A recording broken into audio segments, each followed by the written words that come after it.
Hello friends, welcome to my YouTube channel online learning website. भारतीय राज्य व्यवस्था में लोग आज बात करेंगे नीति आयोग के बारे में। दोस्तों, नीति आयोग की स्थापना 13 अगस्त 2014 को मोदी सरकार ने 65 वर्ष पुराने योजना आयोग को भंग कर इसके स्थान पर एक नए निकाय की निकट भविष्य में स्थापना की घोषणा की। उसी के अनुरूप 1 जनवरी 2015 को नीति आयोग यानी national institution of transforming India की स्थापना योजना आयोग के उत्तराधिकारी के रूप में की गई। उल्लेखनीय है कि नीति आयोग योजना आयोग की ही तरह भारत सरकार का एक कार्यकाली संकल्प द्वारा सृजित निकाय है। इस प्रकार यह न तो संवैधानिक है न ही वैधानिक निकाय है। दूसरे शब्दों में यह एक गैर संवैधानिक अथवा संवैधानोत्तर निकाय है। साथ ही यह एक गैर वैधानिक संसद के किसी अधिनियम द्वारा अधिनियमित नई निकाय भी है।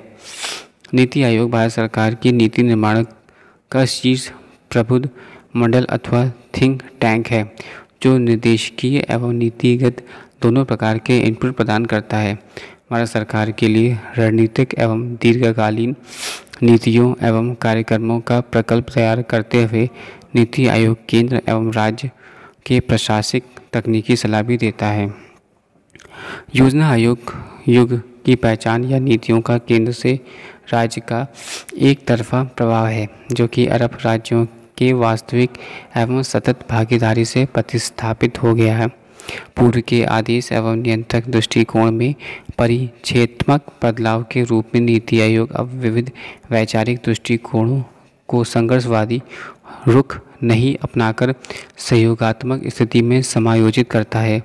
संघवाद की भावना के अनुरूप नीति की अपनी नीतिगत सोच भी आधार से शीर्ष न कि शीर्ष से आधार दृष्टिकोण के आधार पर रूपायित होती है।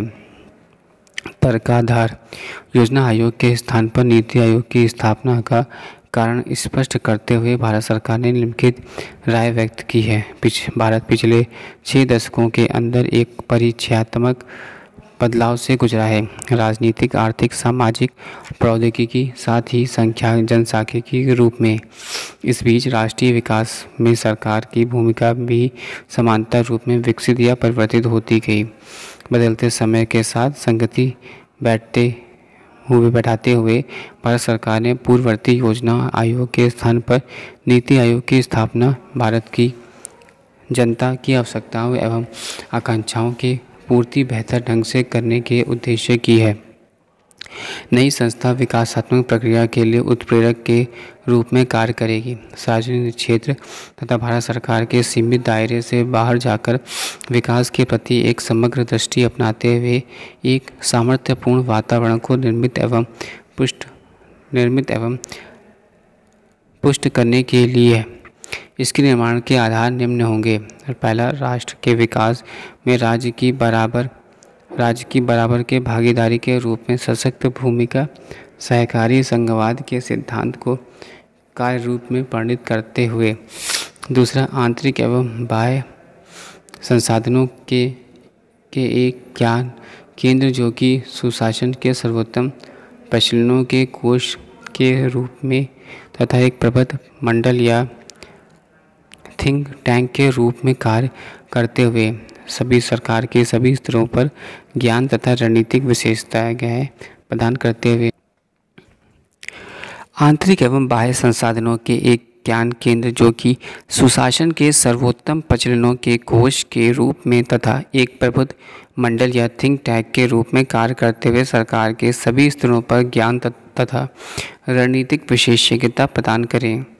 कार्यान्वयन संभव बनाने वाले एक सहयोगी मंच, जो कि प्रगति का अनुश्रवण करके अंतरों को बांटते हुए केंद्र एवं राज्य के विभिन्न मंत्रालयों को एक साथ लाकर विकासात्मक लक्ष्यों को साझे प्रयत्नों से पूर्ति करें।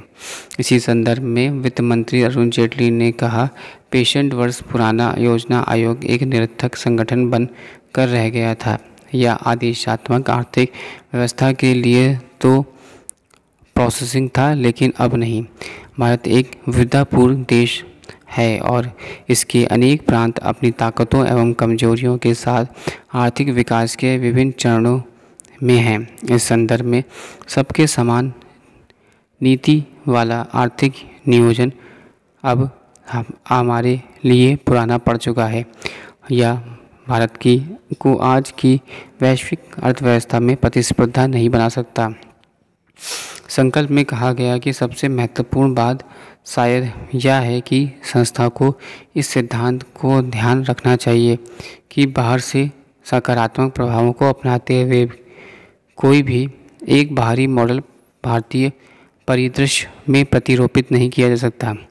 हमें वृद्धि की अपनी रणनीति की खोज करनी है।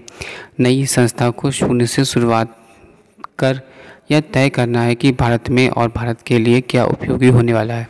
यही विकास की भारतीय प्रति दृष्टिकोण होगा।